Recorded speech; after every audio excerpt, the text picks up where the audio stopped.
গোস্তাখিতে লিপ্ত থাকে, যে বাউল কোরআন হাদিস অবমাননায় রত থাকে। যে বাউল আল্লাহ নামে গোস্তাখিতে লিপ্ত থাকে, যে বাউল কোরআন হাদিস অবমাননায় রত থাকে। যে বাউল গানের কথায় দিনকে করে হেলা খেলা, যে বাউল দিন ইমানকে কথায় করে অবহেলা। সে বাউল ভুলের সাগর জাহান্নামী গন্ধমে মূল, সে বাউল আস্ত ফাউল, সে বাউল আস্ত ফাউল, সে বাউল আস্ত ফাউল, সে বাউল আস্ত ফাউল, সে বাউল আস্ত ফাউল, সে বাউল আস্ত ফাউল, আস্ত ফাউল, আস্ত ফাউল। যে বাউল মদ নারীতে নিজের খায়েশ পূরণ করে, যে বাউল মাজার সিজদা ইমান বিকায় অকাতরে।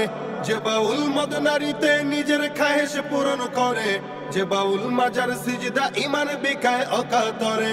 যে বাউল ঝুপড়ি চুলে খুপড়ি সাজায় নিজের মতো, যে বাউল বলতে পারে